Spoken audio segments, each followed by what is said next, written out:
In terms of the parties themselves, my information over the last few weeks has really been that they've been largely in the dark as well.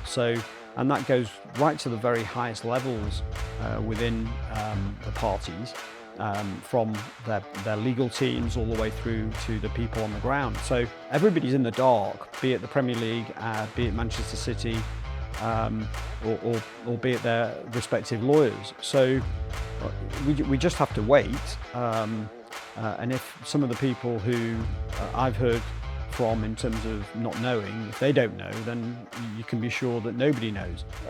In essence, City are accused for a period of 9 years up to the leaking by Der Spiegel of essentially filing false accounts with the Premier League and more broadly with Companies House and with the other authorities that are relevant to professional football, so UEFA, the FA, etc., that misstated revenue effectively, including revenue from sponsors that should not have been classified in the way that it was, and a number of other transactions that should have been either disclosed in the accounts or elsewhere, and that were not.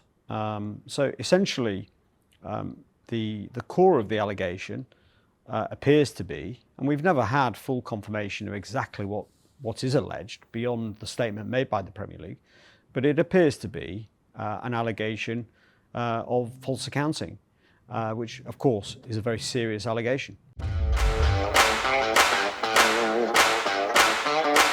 Well, I think first of all, nobody said officially that it was due mid-spring. As far as we're aware, there was certainly no announcement made by any party. So I think there was a feeling that the earliest that it could come to a head in terms of a decision would be around about the middle to the end of March. But I don't think it's a particular surprise that we sit here now and we're still waiting for the decision, because you have to think about two things. One is the allegation itself and the seriousness of those allegations, and the consequences of an investigation at trial of those matters. So this was a trial that was held over 12 weeks. We don't know exactly how many days, but it could have been 50 days of hearing.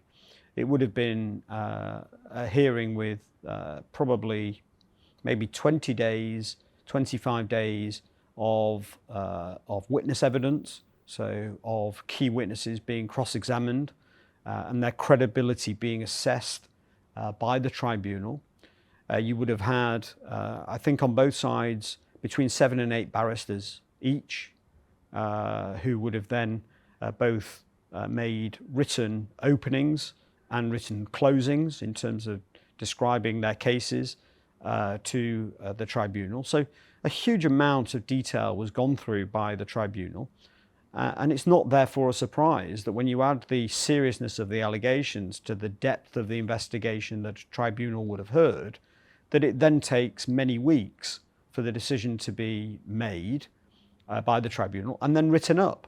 And the writing up process is something in itself that takes a huge amount of time, particularly because we're likely to have a tribunal of extremely high quality former judges, barristers who heard the case, and they will want to make sure that in their decision that they get it completely right as they see it, and that they make it as appeal proof as possible. So they close off as many of the routes that one of the parties or both of the parties may seek to appeal. And that's a process that takes some time. You'd expect the decision to go to many hundreds of pages, given the evidence that was heard. And the reality is, if they are going to find against Manchester City, they're likely to have to say that certain of those witnesses that gave evidence to the tribunal were not credible witnesses, and maybe did not tell the whole truth. And that will have to be a very serious finding by any tribunal, especially in the context of a sporting case. And so they're going to want to be very careful about that process of making the decision and writing it up. even before we get to understanding what the sanction might be in the situation that Manchester City are found to have breached all of those rules. So I don't think it's a huge surprise that as we sit here, we don't have a decision. And I also think that once we got towards the end of the season and after the international break, I think there's likely to have been some feeling by the tribunal, either in consultation with the parties or not, that it would make sense, given that this is a private arbitration, for them to hold over the publication of their decision until the end of the season. And I think the chance of the release of that decision starts to increase. No, I think all the parties, clearly the tribunal itself, you would think would have an understanding as to where their timetable is in terms of what they've got left to do in the drafting and the writing up of their decision and the communication of it, and maybe how long the parties will have to pore over those, let's say, 400 pages before it's released to the public. But in terms of the parties themselves, my information over the last few weeks has really been that they've been largely in the dark as well. So, and that goes right to the very highest levels within the parties, from their legal teams all the way through to the people on the ground. So everybody's in the dark, be it the Premier League, be it Manchester City, or be it their respective lawyers. So we just have to wait. And if some of the people who I've heard from in terms of not knowing, if they don't know, then you can be sure that nobody knows. So we just have to be patient for the decision, assume that there isn't any sort of conspiracy and that there hasn't been a leak out to the parties and everybody's just holding it back for, for certain outcomes. It's simply a case of the decision hasn't yet been communicated to the parties, and when it is, it will be released in the way that it has been in respect of the other similar cases, such as Nottingham Forest, Everton, Leicester recently. And I say similar only to the extent that they are also disciplinary cases under the Premier League rules. Those cases are not similar in terms of the nature of the allegations.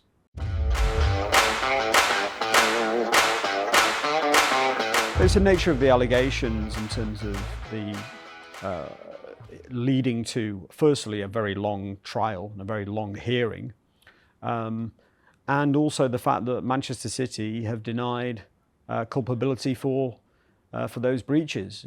You have to contrast that with the situation with both Everton and Nottingham Forest.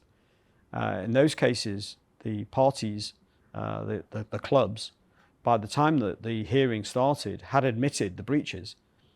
In all of the cases, including the follow-on case for Everton, for the second breach. So it was always a case where the hearings in those cases were effectively sanction hearings only. They were not to establish liability. They were to establish what the sanction should be. And in a sanction hearing, you would really only look at what are the mitigating factors and what are the aggravating factors, and what are the features of coming up with the right sanction. So it's very different from the City situation, where the City case so far has been to establish liability one way or the other. We haven't even had a situation where we've considered the sanction for Manchester City. As we understand it, it's been a split process. So you will have this liability hearing that happened last year to establish whether Manchester City did breach all of those rules over the 9 years as alleged, or whether they didn't. And if they did, then what's going to happen is we'll have a decision that will say, yes, they did, and they breached this one and didn't breach this one. We will then go into a process around the sanction hearing. And there will then be a separate hearing where the parties will put forward what they consider to be the aggravating factors. And that will include things like non-cooperation, if that's established.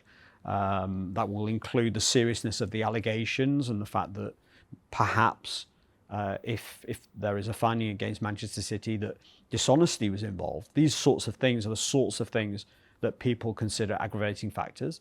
And then on the other side, there may be mitigating factors. So for example, if only non-cooperation is established in the case, and all of the substantive alleged breaches are not established by the Premier League, then Manchester City will have grounds to say, in mitigation for the breach of non-cooperation, that the investigation was always flawed.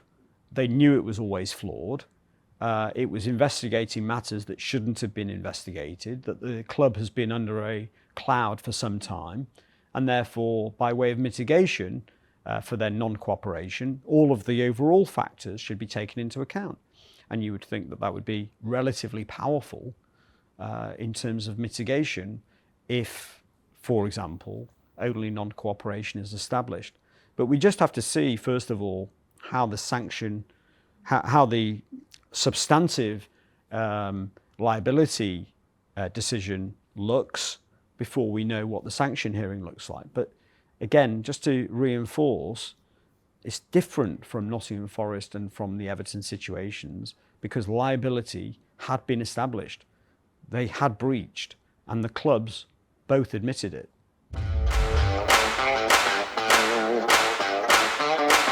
Yeah, I think people have been conditioned to think of these things in football terms. It makes it easier for them to try and digest. And you know, I've done that myself in terms of the associated party transaction hearing in respect of City and the Premier League, where I think I also was guilty of saying that it was potentially a narrow win for City or a score draw.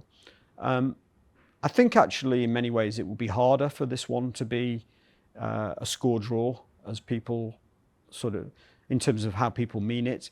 If City were to be found liable on the substantive matters for those 9 years, the false accounting, the misleading the Premier League about certain sponsorship agreements, effectively creating a set of accounts that weren't necessarily accurate. All of those things are so serious as to give the Premier League a very big win and Manchester City a very big problem. So it would certainly not be in that case that you could say there's a score draw. At the other extreme, where Manchester City successfully defend all of the substantive allegations around false accounts and allegations regarding Roberto Mancini and maybe Yaya Toure, etc. Where City successfully defend all of that and the Premier League are successful, for example, in respect of non-cooperation, again, it would be a huge win for Manchester City, and again, not a score draw. The non-cooperation allegations in the context of City being cleared of the substantive allegations would not be any great victory for the Premier League. In fact, it would probably beg more questions of why this has gone on so long and why the investigation has played out in the way that it has. So it is hard to see how you get this middle ground of score draw. I guess you could run a scenario where, for example, the most serious of the allegations, the sponsorship allegations, potentially you could see a scenario where Manchester City successfully defended the sponsorship allegations, but failed to defend, let's say, an allegation regarding Roberto Mancini. I guess in some ways that would be a score draw. It would still be quite serious in some respects that Manchester City had potentially misled the league, UEFA, etc. It would make certain allegations around potentially how certain people have dealt with the tax implications of that arrangement. So that would be, I guess, in some ways a score draw. But I think the reality is the most likely scenario is, frankly, one of the two sides has quite a significant outcome. I wouldn't call it necessarily a victory because of the nature of the situation, because in many ways, particularly for the Premier League, succeeding in proving out their most serious allegations, in many ways, is very bad news for them and is a disastrous situation for the credibility and the integrity of the Premier League over the last 10 years. So in many ways, it would not be a great outcome for the Premier League to succeed on its own case.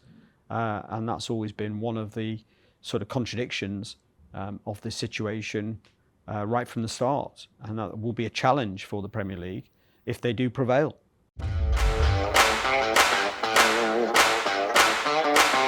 I think the reality is that City's spending and plans that they are making demonstrate a high level of confidence in the outcome of the case. Now, they can't know the outcome of the case, and many people have gone through trials and arbitrations feeling very confident about the outcome, only to be surprised when the decision comes out. So that would not be a unique situation. But certainly all of the indications that you see from the club, from the spending in January to the spending that they're expected to make in the summer, to the Haaland 10-year contract, the planning around the stadium, the continued spending on infrastructure, all of the softer signals that the club are giving are of confidence. And so, I think you do have to take that seriously. They are the only party, along with the Premier League, that was inside that room over the 12 weeks, understanding how strong the case looked, how well they defended the allegations, how credible the witnesses looked in cross-examination, and they were the only parties with the Premier League who were able to look at the judges on the tribunal, look them in the eye, and get a feeling for where they were thinking, and also getting a feel of the types of questions that the judges and the tribunal were asking of them.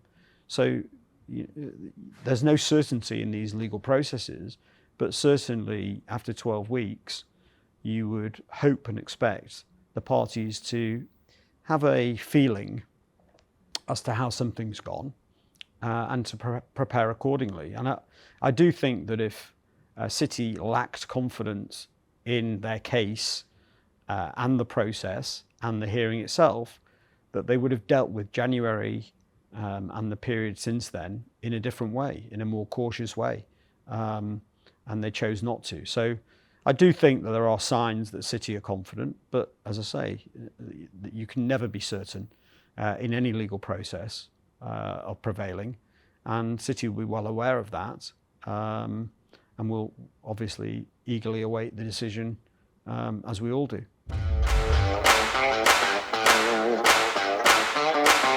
Well, in the situation that City win, I think it's going to be very hard for other clubs to challenge the decision. You will have had a scenario where many millions of pounds have been spent investigating and then prosecuting a club, putting that club through a 10 to 12 week trial, interrogating the evidence and the documentation, and there may well have been 500,000 to 1 million pages of evidence in play within this trial. So I think it'd be very hard, having gone through that process and having spent perhaps between the two parties the best part of £50 million perhaps to prosecute the case. I think it'd be very hard then for people to doubt the outcome of it. Now, that's not to say it won't happen. It's not to say there won't be innuendo and conspiracy theory about the outcome, but I don't think it will be well placed. And likewise, I think it would be very difficult for City to suggest that there was some conspiracy if they were to fail to defend themselves in the case as well, such as the nature of what they've gone through. This has been akin to some of the largest commercial trials in the High Court. It's had numerous barristers and KCs, the very best that the commercial bar in England and Wales has. Possibly some of the best lawyers in the world have been part of this case. And it's likely that the tribunal itself will have former Court of Appeal and Supreme Court judges perhaps sitting on it, So again, the best that we have in judicial deliberation. So it's going to be very hard for other clubs to picket the decision when it's ultimately made.